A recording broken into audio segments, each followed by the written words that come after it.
आज मैं आपको एक बहुत ही मजेदार कहानी सुनाने जा रही हूँ। राजा विक्रमादित्य बूढ़े हो गए थे तथा अपने योग बल से उन्होंने ये भी जान लिया था कि उनका अंत कब और काफी निकट है। वे राजकाज और धर्मकाज दोनों में अपने आप को लगाए रहते थे। उन्होंने वन में भी एक साधना के लिए आवास बना रखा था। एक दिन उसी आवास में एक रात के उन्हें एक अलौकिक प्रकाश कहीं दूर से आता हुआ मालूम पड़ा। उन्होंने गौर से देखा तो पता चला कि सारा प्रकाश सामने वाली पहाड़ियों से आ रहा है। इस प्रकाश के बीच उन्हें एक दमकता हुआ सुंदर भवन दिखाई पड़ा। उनके मन में भवन देखने की जिज्ञासा हुई और उन्होंने काली द्वारा पदक दोनों बैतालों को स्मरण किया। उनके आदेश पर बेताल उन्हें पहाड़ी पर ले आए और उनसे बोले कि वे इसके आगे नहीं जा सकते हैं। कारण पूछने पर उन्होंने बताया कि उस भवन के चारों ओर एक योगी ने तंत्र का घेरा डाल रखा है तथा उस भवन में उसका निवास है। उन घेरों के भीतर वही प्रवेश कर सकता है जिसका पुण्य उस योगी से अधिक हो। विक्रम ने सच जानकर उस भवन की ओर कदम बढ़ाए।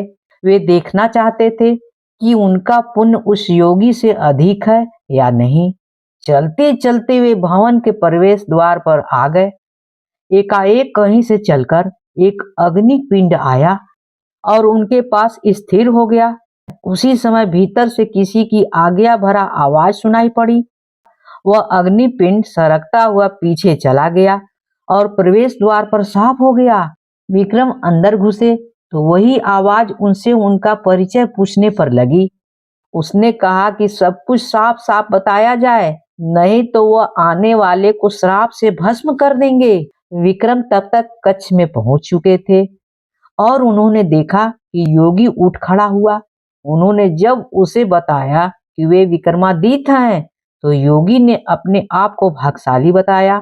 उसने कहा कि विक्रमादित्य के दर्शन होंगे, यह आशा उसे नहीं थी। योगी ने उनका खूब आदर सत्कार किया तथा विक्रम से कुछ मांगने को बोला। राजा विक्रमादित्य ने उससे तमाम सुविधाएं सहित वह भवन मांग लिया।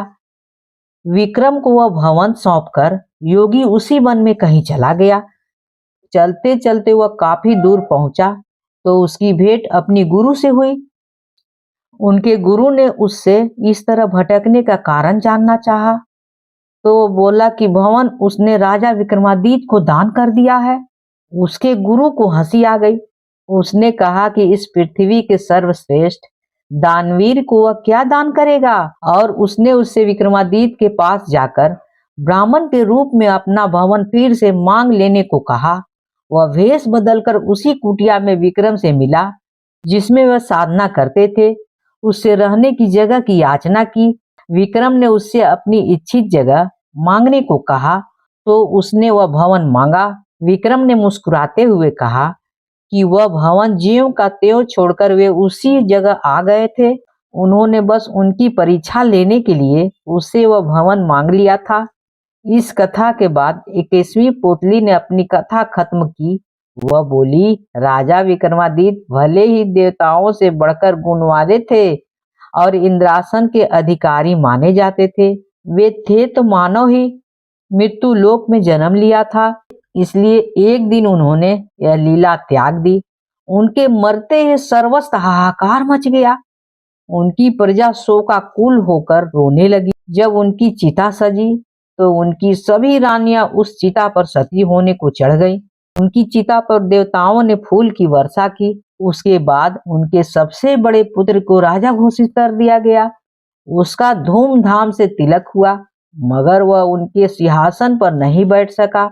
उनको पता नहीं चला कि पिता के सिंहासन पर वह क्यों नहीं बैठ सकता है।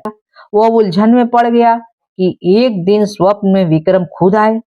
उन्होंने पुत्र को उस सिंहासन पर बैठने के लिए सबसे पहले देव तत्व प्राप्त करने को कहा।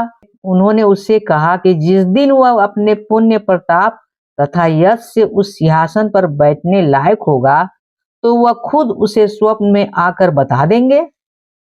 मगर विक्रम उसके सपने में नहीं आए तो उसे नहीं सूझा कि सिंहासन का क्या किया जाए। पंडितों और विद्वानों के परामर्श पर वह एक दिन पिता का स्मरण करके सोया तो विक्रम सपने में आए। सपने में उन्होंने उससे उस सिंहासन को जमीन में गड़वा देने के लिए कहा तथा उसे उज्जैन छोड़कर अम्बावती में अपनी नई राजधानी बनाने के लिए सलाह दी। उन्होंने कहा कि जब भी पृथ्वी पर सर्वगुण संपन्न कोई राजा कालांतर में पैदा होगा, यह सिंहासन खुद ब खुद उसके अधिकार में चला जाएगा। पिता के स्वप्न वाले आदेश को मानकर उसने सुबह में ही मजदूरों को बुलाकर एक खूब गहरा गड्ढा खुदवाया तथा उस सिंहासन को उसमें दबा दिया। वह खुद अम्बावती को नई राजधानी बनाकर शासन करने लगा और खुशी खुशी रहने लगा। अगर आपको कहानी अच्छी लगी हो तो please like share and subscribe तो कर ही दीजिएगा, भूलिएगा बिल्कुल नहीं। कहानी होती है समाप्त।